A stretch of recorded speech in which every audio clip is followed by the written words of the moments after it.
नमस्कार। प्रभा साक्षी के साप्ताहिक कार्यक्रम चाय पर समीक्षा में आप सभी का स्वागत है। हमेशा की तरह प्रभा साक्षी के संपादक नीरज कुमार दुबे जी स्टूडियो पर मौजूद हैं, जो बात करेंगे दिल्ली के उप मुख्यमंत्री मनीष सिसोदिया के ऊपर सीबीआई की कार्रवाई पर, और इसके अलावा बात करेंगे भाजपा संसदीय बोर्ड के पुनर्गठन के विषय पर।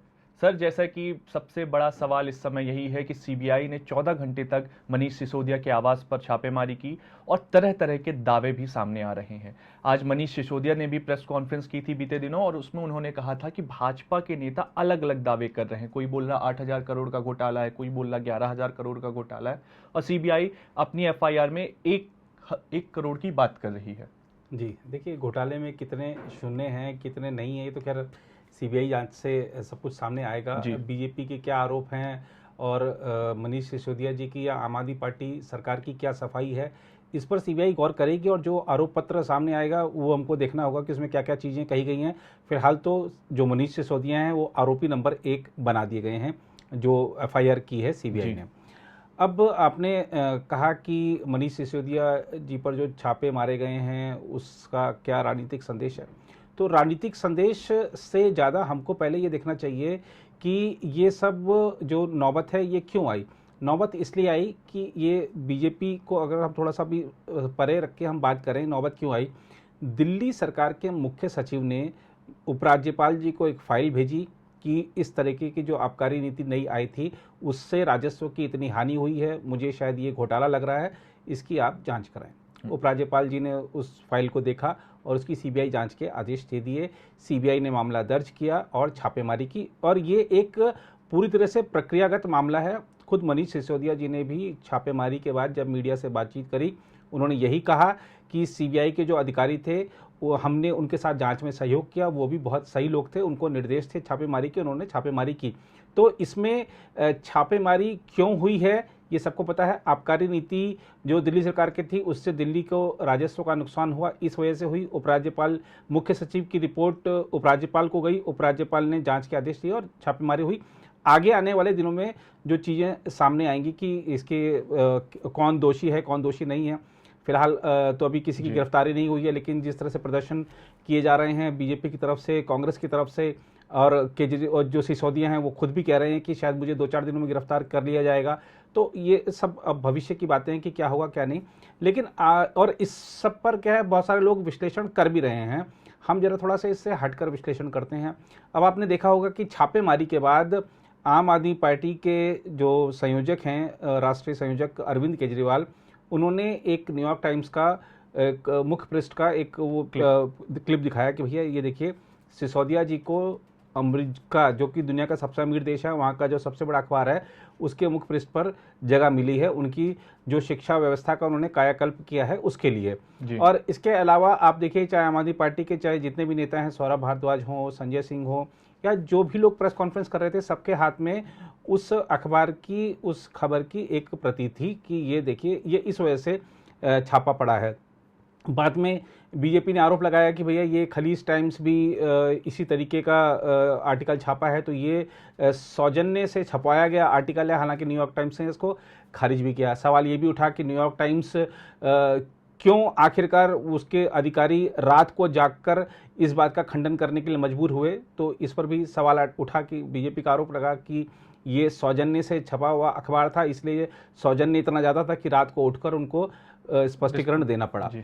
लेकिन हम थोड़ा सा इससे अलग हटते हैं और थोड़ा सा हम बात करते हैं कि क्या वाकई ये छापे पड़े हैं उस छपाई की वजह से पड़े हैं।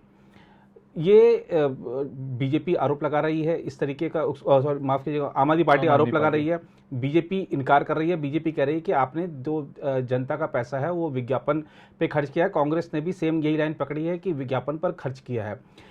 हमको देखना चाहिए कि आम आदमी पार्टी ये दिखा रही है कि ये आर्टिकल हमारा छपा है और ये कारण है कि नरेंद्र मोदी जी हमसे डर गए हैं, क्योंकि हमारी जो लोकप्रियता है वो पूरी दुनिया में अब हो रही है।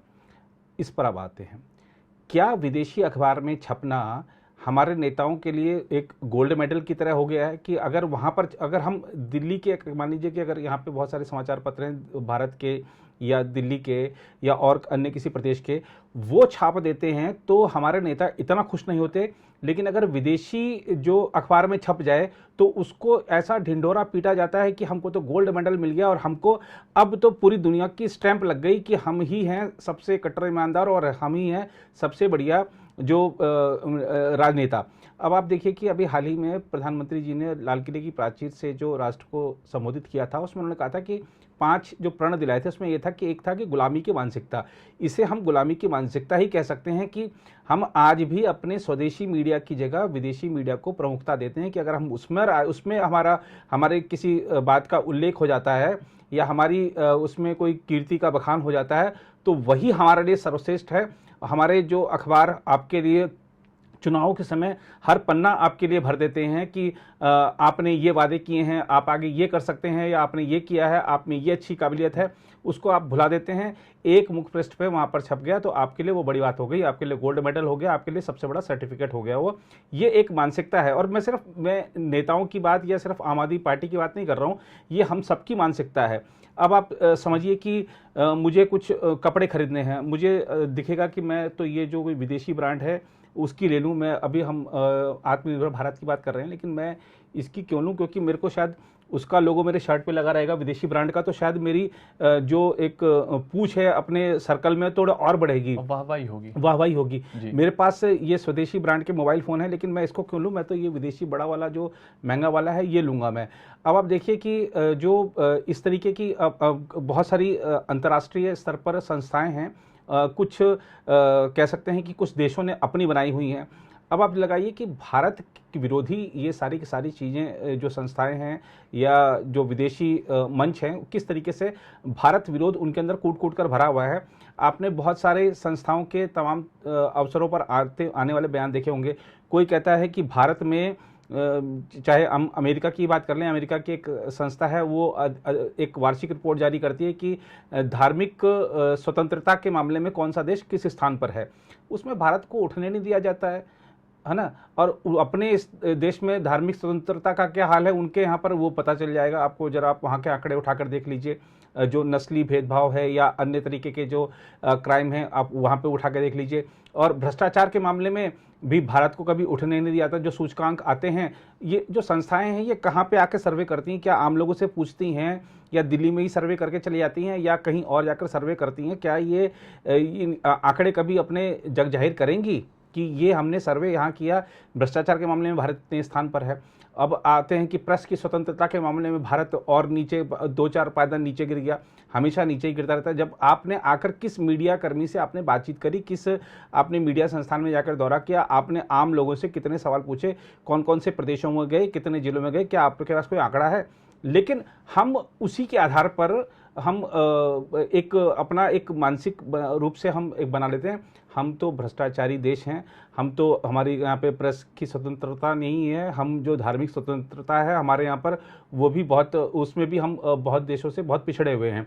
तो ये जो पिछड़े की मानसिकता हमारी जो बनाई जाती है, क्योंकि हमारी मानसिकता इस बात की है कि हम विदेशी संस्थानों की रिपोर्ट पर ज़्यादा विश्वास करते हैं। अगर हमारा आरबीआई कह दे कि भारतीय अर्थव्यवस्था बहुत तेज़ी के साथ आगे बढ़ रही है, हमारे यहाँ मंदी की कोई संभावना नहीं है, हम उसकी बात नहीं मानेंगे। अगर कोई विदेशी एजेंसी आगे कह दे कि भारत में मंदी आने वाली है, हम उसकी बात मान लेंगे। तो ये एक हमारी मानसिकता ऐसी है कि हम गुलाम हैं उन विदेशी ताकतों के, और हम उससे हम आगे बढ़ नहीं पाते हैं। और ऐसे बहुत सारी चीज़ें हैं, मैंने आपको कुछ उदाहरण दिया। अब आप देखिए कि हमारे यहाँ पर अभी जो पेगासस की एक रिपोर्ट आई थी, पेगासस की रिपोर्ट आई थी, वो भी एक विदेशी अखबार में छपी थी। उस खबर के आधार पर हमारे यहाँ पे हंगामा हो जाता है, किसी के ऊपर आरोप लगा दिए जाते हैं। आज बीजेपी है, पहले कांग्रेस थी, तो उस विदेशी अखबारों में जो छपता है उसका क्या एजेंडा है, वो भारत को किस राह पर धकेलना चाहता है, वो भारत में क्या अशांति पैदा करने की योजना के तहत वो चीज़ें छापी गई हैं, तो हम उसके आधार पर किसी को भी आरोपित कर देते हैं, हंगामा खड़ा कर देते हैं और उसी को सच मानकर, हमारे यहाँ पर जो हो रहा है हम उसको सच नहीं मानेंगे, हमारे यहाँ जो जांच एजेंसी काम कर रही है उसको सच नहीं मानेंगे, उन्होंने क्या कहा है वो हमारे लिए अटल सत्य है, हम उसको मानते हैं। तो ये एक हमारी मानसिकता है गुलामी की, इससे हमको निजात पानी होगी, वरना हम अपने पैरों पर खड़े नहीं हो पाएंगे। आप मैं इसको बहुत ज़्यादा देसी अंदाज में कहूँ तो आप अगर परिवार में, यदि अनुराग जी आपके परिवार में कोई व्यक्ति विदेश में बसा हुआ है अब आपके वो विदेश में बसा हुआ व्यक्ति आपके घर में बैठा है, तो हम बड़े से बड़े अनुभवी लोग उस समय परिवार के बैठे हुए हैं, लेकिन हमको वही सही लगेगा जो वो बता रहे हैं कि नहीं नहीं नहीं, जो बच्चा है इसको इसमें करियर बनाना चाहिए, या घर के लिए ये ठीक रहेगा वो ठीक रहेगा। तो बड़े से बड़ा अनुभवी जिसने जीवन के बड़े बड़े अनुभव लिए हैं वो भी उस बात को मानेगा, नहीं नहीं वो तो विदेश में रहते हैं ना, तो उनको ज़्यादा पता है, वो सही कह रहे हैं। तो ये मानसिकता हमारी है कि हम अपने आप को आज भी गुलाम मानते हैं, हम अपनी जो मानसिकता उससे उभर नहीं पा रहे हैं। तो इसलिए ये जो मनीष सिसोदिया या अरविंद केजरीवाल एक वो ढिंढोरा पीट रहे हैं कि हम विदेश में छप गए, हमको स्टैंप लग गई, भैया वो वैसे भी फीचर आर्टिकल है, वो खबर नहीं है। और ठीक है आपने काम किया है, उससे कहीं इनकार नहीं है कि दिल्ली की जो स्कूलों की स्थिति सुधरी है, लेकिन दिल्ली के स्कूल शुरू से सर्वश्रेष्ठ थे। पूरी जो स्कूल जो दिल्ली के कॉलेज हैं वो शुरू से सर्वश्रेष्ठ हैं देश में, भारत से ही नहीं विदेशों से भी लोग यहाँ पढ़ने आते हैं। पिछले 7-8 सालों में आपने कितने शिक्षकों की भर्ती की है, नए शिक्षकों की ये बताना चाहिए, कितने नए स्कूल बनाए हैं आपने ये बताना चाहिए। आपने उन्हीं स्कूलों का कायाकल्प किया है जो कि शीला दीक्षित या मदन लाल खुराना या उससे पहले जो यहाँ पर जो प्रशासन होता था, जो कॉरपोरेशन के माध्यम से उसने जो निर्मित किए स्कूल, वही स्कूल चल रहे हैं। नई बिल्डिंगें, बहुत नए स्कूल कम खोले गए हैं, बिल्डिंगें वापस बनी है, इसमें कोई दो राय नहीं है। तो बहरहाल ये एक अलग बहस है, लेकिन हम बात कर रहे हैं गुलामी वाली मानसिकता की। तो गुलामी वाली मानसिकता से हमको निकलना होगा, हमको ये मानना छोड़ना होगा कि जो विदेश में छप गया, जो विदेशी ने कह दिया वही सही है। हम जो कह रहे हैं, हमारे इतने बड़े बड़े मीडिया संस्थान हैं, इतने पुराने 150-150 200 साल पुराने हमारे संस्थान हैं, वो आप नेताओं को सोचना चाहिए कि चुनाव के समय आपके लिए क्या क्या नहीं करते। वो आपकी सारी रैलियां कवर करते हैं, विषम परिस्थितियों में जाकर जो आपकी खबरें लाते हैं, और कुछ ऐसी खबरें होती हैं जिनका आप राजनीतिक लाभ उठाकर सत्ता तक पहुंचते हैं। आप उनकी रिपोर्ट पर भरोसा नहीं करते, उन पर अगर आपको मुख पृष्ठ पर जगह मिल जाए तो आप उस पर विश्वास नहीं करते, या आपके लिए वो बड़ी चीज़ नहीं है। आपके लिए वो बड़ी चीज़ है जो आप विदेशों में छप गए। अब आप देखिए कि अगर हम मैं शुरू से कह रहा हूँ ये बात कि सिर्फ नेताओं पर ये लागू नहीं होता है। अगर आप आज फिल्मों को देख लीजिए, फिल्मों में कितने ऐसे अभिनेता होंगे अनुराग जी जो कि इस बात को गर्व से कहते होंगे कि या उसके लिए प्रयासरत रहते होंगे कि मुझे राष्ट्रीय पुरस्कार मिल जाए, मुझे राष्ट्रीय फिल्म पुरस्कार मिल जाए, और अगर मिल गया तो मुझे उसके लिए एक बड़ा मैं एक कोई पार्टी कर दूंगा, या बड़ा मैं उसको बड़े प्रचारित करूंगा। ऐसा कोई नहीं करता है, बस मुझे ऑस्कर मिल जाए, ये एक अभिनेता की, हर अभिनेता की ख्वाहिश होती है, क्योंकि मेरा विदेशी मोह है। अब बड़े से बड़ा अभिनेता हमारे यहाँ सुपरस्टार अगर हॉलीवुड की फिल्मों में छोटा सा एक रोल पा जाए, अगर उसको बोरे में बंद करके भी ले जा रहा होगा, उतना सा भी रोल हो, तो उसको वो बड़ा प्रचारित करेगा कि हॉलीवुड फिल्मों में काम कर रहे हैं। तो वो एक क्योंकि वो भी गुलामी की मानसिकता है, वो ये एक मानसिकता है। तो ये हम कह सकते हैं कि बिल्कुल, जब आप भारत की बात करते हैं, यहाँ पे 130 करोड़ आबादी, यहाँ देखने वाले दर्शक बहुत ज़्यादा हैं, उसके बाद भी जब आप विदेशों की तरफ अपना ध्यान बढ़ाते भागते हैं, सिर्फ आप वहीं भागते हैं। आप ठीक है, आप जो सितारों के आप जो सोशल मीडिया मंच हैं, आप जरा उनको पर गौर कर लीजिए।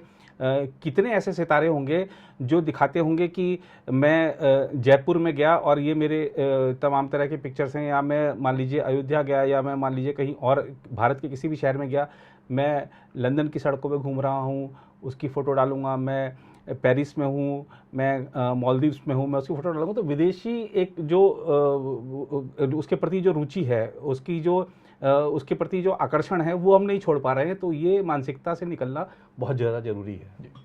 जैसा कि आपने खाली हम आत्मनिर्भर बनने की बात नहीं कहें, आत्मनिर्भर तभी बन पाएंगे जब हमारे दिमाग से ये चीज़ निकल जाएगी। जैसा कि आपने तमाम बातें बताई और प्रधानमंत्री के भाषण का भी जिक्र किया। अब दूसरी खबर की तरफ बढ़ते हैं। भाजपा के संसदीय बोर्ड का पुनर्गठन हुआ, उसमें से शिवराज सिंह चौहान, नितिन गडकरी जी को हटा दिया गया, लेकिन शिवराज सिंह चौहान का बयान भी सामने आया। उन्होंने बड़ा इंटरेस्टिंग जवाब दिया। उन्होंने बोला कि अगर भाजपा मुझे दरी बिछाने का काम भी देगी तो मैं करूँगा, क्योंकि मैं भाजपा का समर्पित कार्यकर्ता हूँ। मैं विधायक बना, मैं सांसद बना, मैं मुख्यमंत्री बना, मुझे पता नहीं था मैं ये सब बन सकता हूँ। मैंने शुरुआत की थी राजनीति की तो 17 साल की उम्र में आपातकाल के दौरान जेल में गया, फिर जेपी आंदोलन से जुड़ा।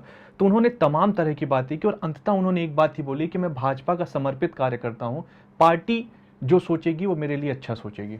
जी बिल्कुल, देखिए शिवराज जी अगर और या नितिन गडकरी जी अगर संसदीय बोर्ड में नहीं है तो इसको पहली बात तो हमको क्या है कि बीजेपी का जो संसदीय बोर्ड का पुनर्गठन हुआ है और जो चुनाव समिति का पुनर्गठन हुआ है, इसको हमको सिर्फ यही नहीं मान लेना चाहिए कि सिर्फ ये किसी को अंदर या किसी को बाहर करने की कवायद थी। इसके बहुत बड़े सामाजिक संदेश भी हैं। आप संसदीय बोर्ड के जो संसदीय बोर्ड भी ऐसी व्यवस्था है बीजेपी की, जो सर्वोच्च नीति निर्धारणक इकाई है, उसमें एक तो सदस्य संख्या सीमित है, सारे पूर्व अध्यक्षों को नहीं रखा जा सकता उसमें, वो एक बड़ी बात है। नितिन गडकरी को लोग बता रहे हैं कि उनको हटा इसलिए दिया क्योंकि मोदी जी के फैसलों पर सवाल उठाते थे। दरअसल आपने देखा होगा कि नितिन गडकरी जी के आप हाल के भाषणों का आप अगर देखेंगे, उनको सुनेंगे, तो वो यही कह रहे हैं कि 2024 तक मुझे भारत की सड़कों को ऐसा बनाना देना है कि जो अमेरिका की सड़कों का मुकाबला कर सकें। उनके पास अब जो 24 का चुनाव होगा, बीजेपी विकास के मुद्दे पर लड़ने वाली है। विकास से संबंधित जो सर्वाधिक परियोजनाएं हैं नितिन गडकरी जी के पास हैं, वो उस पर काम कर रहे हैं। वो तो पूरा फोकस वो सिर्फ उसी पर करें और उस पर आगे बढ़ें, इसलिए भी उनको इस दायित्व से मुक्त किया गया है। इसके अलावा अगर हम देखते हैं, शिवराज सिंह चौहान, एक बड़ी जिम्मेदारी है 2023 का जो विधानसभा चुनाव है, बीजेपी उसको ये नहीं मान सकती कि हम वो जीत ही जाएंगे, क्योंकि इससे पहले 18 में जब चुनाव हुए थे तो बीजेपी बहुत कम सीटों के अंतर से वो चुनाव हार गई थी। हालांकि बाद में परिस्थितियां बदली और किस तरीके से सरकार बन गई, लेकिन 23 में बीजेपी वो वैसा चांस नहीं लेना चाहती है। दूसरा, हमको ये नहीं भूलना चाहिए कि मध्य प्रदेश में 29 लोकसभा सीटें हैं, जिसमें से 28 अभी बीजेपी के पास हैं, तो छिंदवाड़ा छोड़कर। हाँ, छिंदवाड़ा छोड़कर। तो ये 28 कैसे 29 में परिवर्तित हो सकती हैं, इसके लिए शिवराज सिंह चौहान को मेहनत करनी होगी, क्योंकि अभी हाल ही में जो नगर निकायों के चुनाव हुए हैं उसमें बीजेपी की एक तरफा जीत नहीं हुई है। कांग्रेस के कई जगह खाते खुले हैं, आम आदमी पार्टी की वहां पर पहुंच हुई है, ओवैसी की पार्टी के खाते खुले हैं। तो ऐसे तमाम दल वहां पर अपनी पैठ बढ़ाने में कामयाब हुए हैं। तो बीजेपी को वहां पर तगड़ी मेहनत करने की जरूरत है। इसलिए शिवराज सिंह चौहान को मुक्त किया गया कि आप इन सब से क्योंकि संसदीय बोर्ड की बैठकें अब जैसे जैसे चुनाव निकट आएंगे, संसदीय बोर्ड की बैठकें लगातार होंगी। आने वाले, अगर हम 2024 के लोकसभा चुनाव की बात कर रहे हैं, तो उससे ठीक पहले 11 विधानसभा के चुनाव हैं। 11 विधानसभा चुनाव होंगे, तो एक विधानसभा का जब चुनाव होता है किसी राज्य का, तो उसके जो उम्मीदवारों की सूची होती है, कम से कम उसको फाइनल करने में 4-5 बैठकें कम से कम एक राज्य में होती हैं। तो अगर आप 11 राज्यों के चुनाव की बात कर रहे हैं, तो कितनी बैठकें होंगी, कितनी बार शिवराज सिंह चौहान दिल्ली आएंगे उसमें भाग लेने के लिए, या संसदीय बोर्ड की बैठक में भाग लेने के लिए।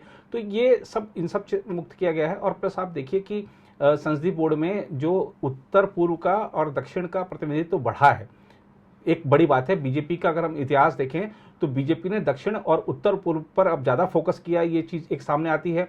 चाहे वो के लक्ष्मण की बात हो, चाहे वो सर्बानंद सोनोवाल की बात हो, तेलंगाना पर बीजेपी का फोकस है। इसलिए अभी आपने देखा होगा कि बीजेपी ने खासतौर पर की बैठक भी वहीं की थी, राष्ट्रीय कार्यकारिणी की बैठक की थी। और अभी जो यूपी में जो बीजेपी के संगठन मंत्री थे सुनील बंसल, उनको तेलंगाना की, पश्चिम बंगाल की और एक और राज्य उड़ीसा की जिम्मेदारी सौंपी गई है, क्योंकि यहाँ पर बीजेपी को अब आगे बढ़ना है। जो राज्य नहीं जीत सके हैं या जहाँ पर सीटें कम अंतर से हारे हैं, उन पर फोकस है। तो ये एक हमको, मैंने शुरू में कहा कि हमको सिर्फ इस कवायद के रूप में नहीं देखना चाहिए कि ये किसी को अंदर या बाहर करने का एक मसला था। इसके बड़े सामाजिक संदेश हैं। सुधा यादव जी जो हरियाणा से हैं, जो बीजेपी का एक बड़ा बेस है, खासतौर पे हमारे जो पूर्व फौजी हैं, जो फौजी हैं, उनके बीच में, उनके परिवारों के बीच में। तो सुधा यादव जी के जो पति हैं, वो करगिल की लड़ाई में देश के लिए शहीद हुए थे। वो खुद एक जुझारू महिला हैं, राजनीतिज्ञ हैं और सांसद भी रही हैं। तो एक हरियाणा में भी बीजेपी को मजबूत करने का, और खासतौर पे सुषमा जी के बाद से बीजेपी संसदीय बोर्ड में किसी महिला का प्रतिनिधित्व नहीं था, तो वो एक जगह भरी गई। तो ऐसे बड़े सामाजिक संदेश हैं, राजनीतिक संदेश हैं, और ये दिखाता भी है कि बीजेपी 2024 के लिए पूरी तरह से तैयार है। जी, तो जैसा कि आपने जाना कि सामाजिक और राजनीतिक संदेश के साथ भाजपा 2024 के लक्ष्य को साधने में जुटी हुई है। इन्हीं तरह की तमाम अपडेट्स के लिए आप प्रभा साक्षी के साथ बने रहिए। मेरा नाम था अनुराग। प्रभा साक्षी के संपादक नीरज कुमार दुबे जी आपसे लेते इजाजत। अगले हफ्ते फिर आपसे होगी मुलाकात। तब तक के लिए देखते रहिए प्रभा साक्षी। शुक्रिया। अगर आप भी लेना चाहते हैं देश दुनिया की तमाम जानकारी, तो आज ही सब्सक्राइब करें हमारे चैनल को। साथ ही नीचे दिए बेल आइकन को जरूर दबाएं ताकि हर अपडेट आप तक पहुंच सके।